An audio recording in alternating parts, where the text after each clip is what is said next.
So in the wake of Warhammer 40k's massive update and a huge amount of detachments being unleashed on the game, let's take a look at a bunch of army lists that people have run to success in recent tournaments for Warhammer 40k.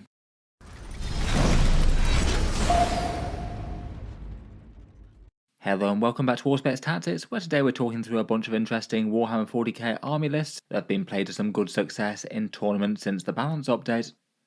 December was quite a big deal for Warhammer 40k game changes. We had the data slate itself, which changed a bunch of points costs, a fair few important rules for factions, and a few big game-wide things such as 3-inch deep strike and armour of contempt. In addition to that, we had a slew of Grotmus detachments, some of which were looking really quite interesting in competitive play. Though it was maybe a bit more hit and miss there. Games Workshop definitely had a fair few that looks like they will be kept to strictly casual, or just not played very much at all if they're both weak and not really very fun either. December was a bit surprisingly early for the balance update though. It seems that they decided to move it early from January, possibly to avoid it clashing with big tournaments like the Las Vegas Open. At least on paper, a December update seems kind of reasonable, given that it tends to be a bit of a quiet time for tournaments around the world over the Christmas period. As a result though, it means that we haven't really had all that much data as to people playing with the new 40k rules. The data slate came out on the 11th of December. The majority of tournaments that I looked at didn't use the updated rules on the weekend of the 14th, as they didn't have enough time for players to update their armies and lists and things.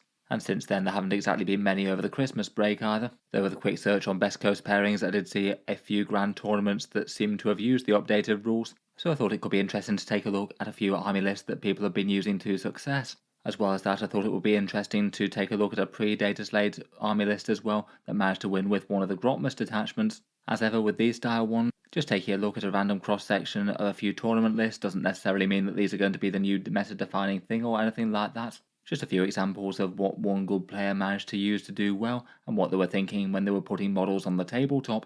I still certainly find it interesting though, particularly when there's new units being used that haven't really been seeing much play before, and particularly some of the new detachments.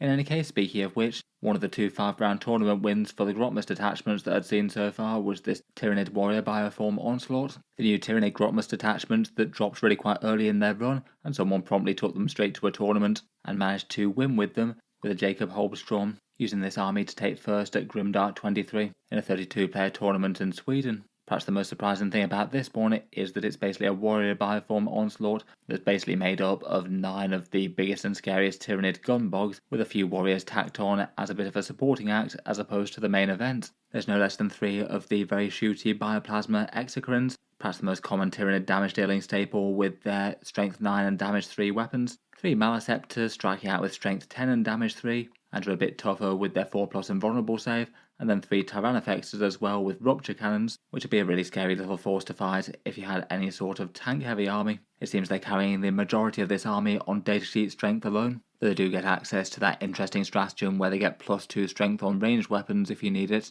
so you could have that to get say the Exocrines from strength 9 to strength 11 if they happen to be shooting against a toughness 10 vehicle or something. That could be kind of efficient. Beyond that though, there's just not really all that much to support these great big gun beasts. It does mean that even with the warriors having their pick of the stratagems, it does make me wonder whether or not this will probably be better in one of the other detachments, like Invasion Fleet or even Crusher Stampede perhaps. For the actual bit that focuses on the detachment strengths though, there's 2 units of 6 warriors with the ranged bioweapons. Interesting to see them versus the melee ones that people seem to be more focused on with this one. 2 Death Spitters, 2 Venom Cannons, and 2 Barb Stranglers in each unit, so they are at least fairly shooty. Really quite tanky at 65 points per 9 wounds, with a 5+ invulnerable save and OC3. And it looks like one of them is led by a Winged Prime with Ocular Adaptation. That's the one for the +1 to the hit roll. And then a Neuro Tyrant with Synaptic Tyrant, so he'd be able to lead the other squad of warriors and give you a +1 to hit there, plus his own shooting attack, and maybe a +1 to wound if they target something battle shocked. The warriors have a sticky objective stratagem which could be handy enough for the home objective I suppose, plus a few interesting damage dealers and a Resurrector warrior stratagem. And they do have an Ignored Cover stratagem as well, which could be handy for the big firebase. I guess you could potentially have the warriors removing cover for the big firepower for the rest of them. I suppose that's another solid advantage, as well as the +2 strength stratagem. Finally, there's just one lonely Biovore that can camp in the deployment zone and then spam out a few spore mines for board control or doing positional secondaries like on engaged on all fronts. He's quite common in Tyranid armies. In any case, cool to see a Grotmus detachment doing well. I feel like the majority of people using the warrior bioform Onslaught would take significantly more warriors though, particularly of the melee variety. Though I guess between Ignore's cover and that strength stratagem, it seems to have been enough to make a Tyranid firebase work, with the warriors doing some objective skirmishing things. Before we move on, I'll just give a quick shout out to today's video sponsor in Baron of Dice. They're a dice manufacturer based in the USA, aiming their products at the more premium end of the market, and basically just have an enormous range of dice, most of which are aimed to be able to tie in with various different tropes found in miniature armies out there. So if you have any one miniature wargaming faction, there's a good chance they might have something to match. For example, they have some rather nice Golden Eagle dice if you have some Golden Guardians that you might want some themed dice for, or some all very knightly Imperial helms for your big stompy robots. At the moment, they've also got a Christmas clearance sale as well, which is running till just after the new year, which is basically a big clearance sale on a whole load of designs that they're getting rid of. There's 25% off quite a lot of these. You might be able to find a few designs that appeal to you. They are also the ones that made these rather snazzy Auspex Tactics channel dice as well. I was more than pleased with the result there. They do feel very nice to roll. In any case, a massive thank you to them for sponsoring the video. Feel free to check them out, links down in the video description. Back to the army list though, and now we're into post-data slate things. There was a small grand tournament called the Winter Slaughter GT, and that was won by this rather unorthodox Canoptek court list by Ted Williamson, going 5-0 against a field of 27 players. Necrons certainly had some big changes in the balance update, the Hypercrypts being nerfed, but they've also gained the Star Shatter arsenal. The Canoptek court hasn't really been played all that much since earlier in the edition, so kind of cool to see that one doing well. It's the one that gives you the power matrix where you get the 4 rerolls to hit within certain areas, and lots of nice stratagems to help support your Canoptek units, such as turning off shooting to them or reactive moves. Probably the most standout different feature for this one is a whole load of Scarab Swarms. There's 3 big squads of 6 of them, so loads of squads of annoying little bugs on the board, and they can still do objective work as well if they stay near Technomancers, and have the potential to be replenished with some of those spiders around. Otherwise, looks like those Technomancers will actually be heading up a squad of Canoptek Wraiths, really quite tough and extra annoying to deal with in this detachment with the reactive shenanigans. One of them has Dimensional Sanctum for the infiltrate. There's a Hexmark Destroyer that could be good to drop for secondaries and things as a cheap skirmishing lone operative. One squad of Death Marks to do the same, one squad of Flayed ones that can infiltrate as well and get some board control. And then interestingly enough, there's a massive great big Tesseract Vault as a centerpiece for the list. Lots of scary Catan powers and firepower there all in all. Finally, for a serious amount of anti-tank, there's then 2 units of 3 Locust Heavy Destroyers. They're armed with the big hitting Gauss weapons. Overall seems like a cool list. Definitely loads of things that can benefit well from the Canoptek stratagems, though not being afraid to use some non-Canoptek stuff. Interesting to see the Locusts here rather than the Doomstalkers or even Doomsday Arcs. They've certainly got enough scary guns to punch some big holes in tanks. In any case, pretty fun to see the Canoptek creations doing rather well again. One of the other lists that was really quite interesting from that tournament though was this Imperial Fist Firestorm one, played by a Joe Gazowski, who got 4 victories with it and only lost 1 game to the overall winner in those Necrons. It looks like they didn't technically place second, but was just the deciding game as to whether or not they'd win or not. Really cool to see some Core Codex Space Marine representation here, and particularly Imperial Fist as opposed to Ultramarines. They'll be able to take advantage of the big boosted Oath of Moment with the +1 to wound, which does look pretty fearsome with a whole bunch of the units here. Kind of fun to see it with the Firestorm Assault Force as well. That's the Space Marine one that does the transports. Everything gets the assault keywords, so they can move around a bit faster. They get +1 strength within 12 inches, Crucible of Battle for the +1 to wound when you need it, and a few interesting tricks jumping in and out of transports and getting various damage boosts. I feel like this list has got some pretty awesome Imperial Fist theming going on as well. There's Tor Garadorn, Darnath Lysander, and 3 big blocks of 6 Gravis Armoured Troopers that Imperial Fists often quite like. 6 Aggressors with Boltstorm, 6 Eradicators with Multi-Melters, 6 Inceptors with Assault Bolters, and also a unit of 6 Blade Guard, one with a Plasma Pistol. I'm not too certain of character attachments, though I'd guess that Tor Garadorn would probably go with the Aggressors. They could be doing a pretty serious amount of damage, with Strength 5 ignores cover, AP-1 bolts, plus 2 ways to access +1 to wound between Oath of Moment and the Crucible of Battle. I'm not sure if the Apothecary Biologist could also go with them, or maybe go with the Eradicators as an alternative.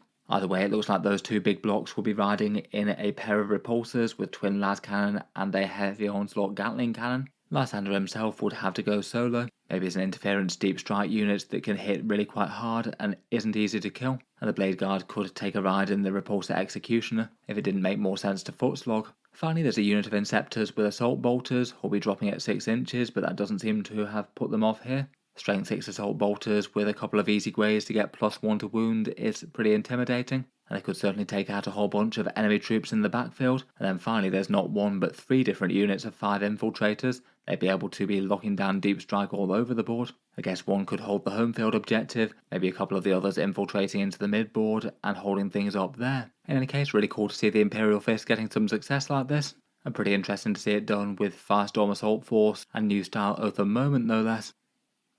Next up, there's a victory for Chaos by Anthony Vanella of Art of War, who used the new Creations of Bile detachment to win the Charity GT by Rogue State Games, going 5-0 seemingly with perfect 20-0 victories in a big 45-player tournament. Really cool to see a big victory for the new Chaos Space Marine Melee Rush style detachment. The Creations of Bile is the one that basically allows you to roll for 2 different buffs, getting anything from extra speed, extra toughness, extra melee strength and more. I don't know if there's just one option chosen or they were rolling 2 for them here. My guess was that 2 of them might have been better, and there is Fabius Bile to be able to re-roll results that you don't like. I guess in particular if you either roll to double up or roll the +1 ballistic skill. Then beyond that, there's just a bunch of good stuff to help out melee units fighting. Advance and Charge and Fight on Death are both useful ones, plus really quite a good one in Diabolic Regeneration, which allows you to restore models to the board, and that can be good for objective or movement shenanigans.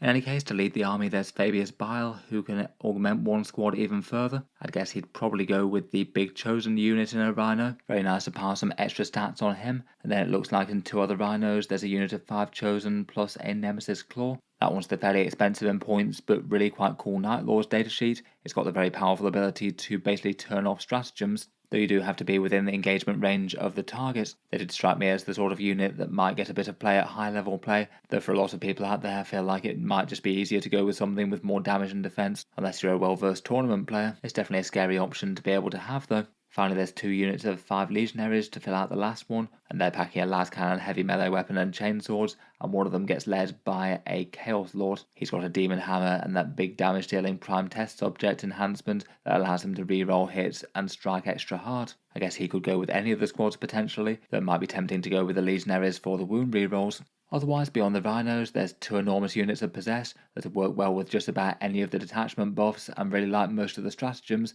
They seem like quite a nice option for resurrecting models for as well.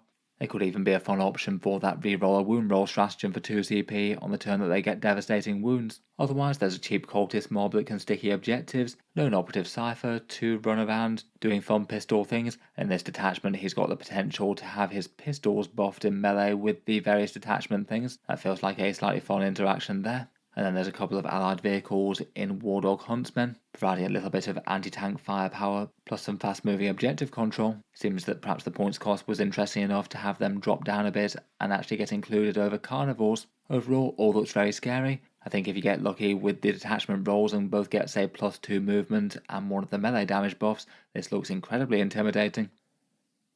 I thought that given that that looks like it's the biggest grand tournament that's happened with the new data slate rules and effects, it'd be nice to have a look at a few of the other army lists that placed high here, either going undefeated or going 4-1. Placing in second was this list by Evan Tomchin, going 3 wins and 2 draws, and this one's a Tau list using the Retaliation Cadre rule, so the battlesuit focused one. And that one did take a big nerf to its 3-inch drop stratagem, becoming a 6-inch drop, so you can no longer get quite close enough to get the second part of the detachment rule. It still seems that that nerf isn't enough to take the Retaliation Cadre out of consideration though, and this one's definitely going heavy on the crisis suits like quite a lot of the other lists that I've seen for this one have been. No less than 3 Cold Star commanders and 2 Enforcer commanders. For the Cold Stars there's 2 Quad Fusion ones, which I guess will be going with the Sunforged suits, maybe allowing them to get range and things if they start on the board, though they could deep strike. And then a third one in a more anti-infantry configuration that I guess would go with the Burst Cannon Star Scythes. Then there's 2 Enforcer suits, one with Plasma Rifles and Cyclic Ion Blaster, who I guess will be joining the Fire Knife suits with the same Plasma Rifles. That one takes the Starflare ignition system, so you could have him jump on and off the board at will. And one with Flamers and Cyclic Ion Blaster, who can join the Flamer Star Scythe suits. They'll still be able to get the +1 strength out of Deep Strike, though would no longer be able to get the extra AP unless they get very close when they're just on the board anyway. They could make good use of the jump shoot jump stratagem and a few of the other detachment rules as well. Otherwise, for some heavy fire support, there's 2 sets of 2 broadsides with heavy rail rifles, seeker missiles and weapon support systems, and missile drones, going all in on the damage there. 3 stealth suits and a set of pathfinders to mark the way for a whole bunch of +1 to hit and rerolls. 1 squad of Kroot carnivores that can do some sticky objectives and some scouting, and a lone operative ghost kill to give you an annoying hard to kill unit that can survive till the end game. Overall, still seems that 4 suits Tau can still be doing very well, even despite the nerf to Retaliation. Next up, there's a Dark Angels list, and again this one seems to be using the Gladius task force, with an Unforgiven force played by Chris Finnegan, and use it to take 4th with 4 wins and a loss. Looks like Gladius was still deemed to be the best option, even despite the Fire Discipline nerf, which notably takes no part in this list, given that they ruined the core combo for it, and the reason that it was quite so expensive in the first place. Leading the list we have Grandmaster Azrael. I guess he'd be joining the Assault Intercessors, farming those command points and then getting some big wound rerolls. But there is also a unit of intercessors here as well, with their new and upgone bolt rifles. With sustained hits, Azrael still isn't the worst there, though I guess in this one it was probably Assault, otherwise they wouldn't be here. After the Space Marine changes, it did sound like a few people were considering swapping out Infiltrators to babysit the home objective for Intercessors. Maybe that's what's happened here. Otherwise, there's a Combi Weapon Lieutenant to do annoying lone operative things and survive everything. And interesting to see Samael on the table as well. Looks like he's running along with a unit of Outriders with their buff damage on the charge, and that +1 strength and damage would also apply to Samael as well charging in, so they could make him seriously fighty. There's also a cheap and skirmishing Invader ATV with a multi-melter. For the main damage output for the list though, there's 3 units of 5 Deathwing Knights with their all very tanky stat line with -1 damage. All the squads using great weapons, 2 with maces with the anti-vehicle things, and 1 with power weapons which could make use of the Gladius Lance stratagem. There's 2 units of scouts that can infiltrate into the midboard. Still seems that they made the cut at 70 points, and beyond that there's a fairly big and scary firebase, 3 ballistas dreadnoughts and a storm speeder hammer strike. Quite a lot of scary missile and las fire there, and the hammer strike can allow you to ignore cover against your targets, which could help out a fair bit against high saves on big tanks. Overall, looks interesting to see a new version of the Dark Angels doing well. Certainly no holding back on the Deathwing Knights. No Lionel Johnson here, despite his scarier sweep profile. He did go up in points, I suppose, but nice to see a fairly good amount of Raven Wing on the table. Seems like Outriders were tempting enough to try out with their boosted melee thing. Samael at strength 7 and damage 3 looks rather nice as well.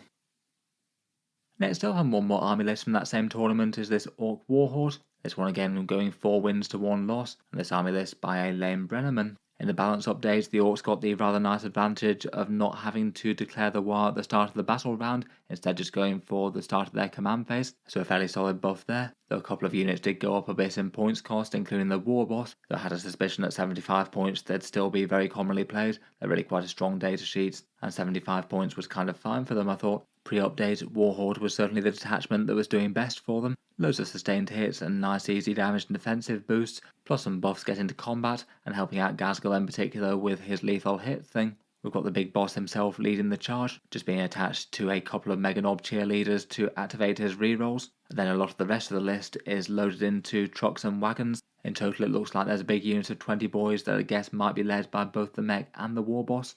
2 Nob squads that are led by regular war bosses, 2 sets of Beast Snagger boys that are led by beast bosses, so you can pile a whole bunch of devastating wounds onto tanks and vehicles there. And then for objective support, there's a unit of Storm boys for doing some deep strike actions and things, 2 units of Gretchen to farm some command points, and then some commandos for the midboard, infiltrating and pressing the enemy back, taking a breacher ram and a rocket. Overall looks pretty big, fighty and scary. I feel like perhaps the big mech's one of the most interesting things, allowing you to re-roll some advances with that teleporter and getting them to move even faster with the extra 2 inches from follow me lads. I wonder how much Warhorde will get challenged in its dominance by the new Orky Order's Tactical Brigade. That one certainly looks strong. I feel like the big hunters genuinely had enough improvements that people might start running that a fair bit more. Feels like there's definitely a few more interesting options if you're an Ork player.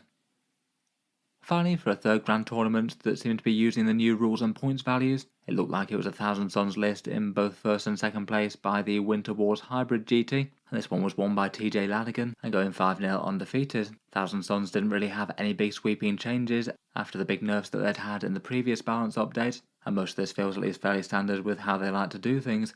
Magnus the Red's here for a big focal point for all the damage dealing and Kabbalistic rituals and stratagems and things. Ahriman can get you a free Kabbalistic ritual and buff 1 Warp Flamer unit with +1 to wounds. There's an Exalted Sorcerer and a regular Sorcerer that can rustle up a bunch more Cabal points. The Exalted takes the Lord of Forbidden Law for some extra ritual manipulation. And then there's 2 Infernal Masters, one with the Arcane Vortex for a whole bunch more damage, and one with the Umbrellific Crystal for a teleport style unit. I guess they'd probably be leading the other Rubric Marine units, particularly with just how much damage they can spit out when they target things on objectives with the rerolls from the Rubric Marines. The crystal can be quite nice for secret missions as well, potentially having them warp into the enemy deployment zone and get the battle line won. Otherwise, for a whole bunch of chaff units to do secondaries and objectives and things, there's 2 units of 10 cultists and 2 fast-moving Zangor Enlightened with great bows. And then finally, for a bit of heavy lifting warp beast muscle, there's 2 Mutalith Vortex beasts. Lots of nice big psychic firepower there, and also allowing you to do things like double doom bolts at long range.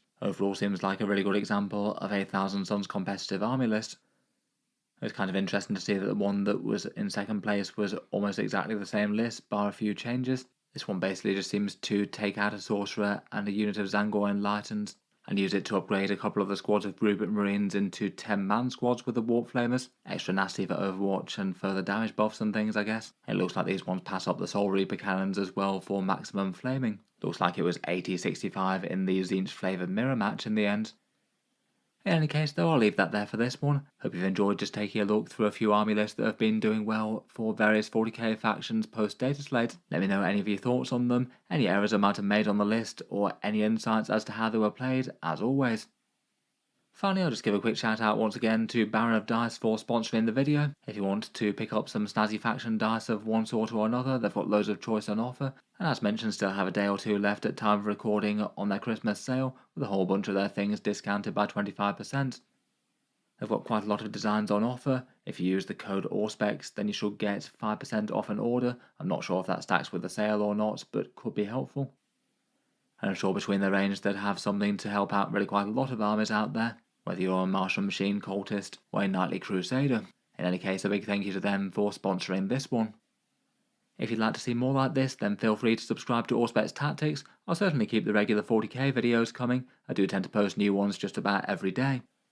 Finally, if you have been enjoying all the videos on the channel, I would just like to mention that Auspex Tactics does have a Patreon page as well, and you can find that linked in the video description if you'd like to help support and keep all these coming. Channel patrons do get a fair few advantages, seeing certain videos early, regular votes to see what sort of things happen next, and automatic entry into the regular prize giveaways with a chance to win some big model kits each month. If any of that sounds good to you, or you'd just like to help support, the link is down in the video description. In any case, an absolutely massive thank you for listening, and I'll hope to see you guys next time.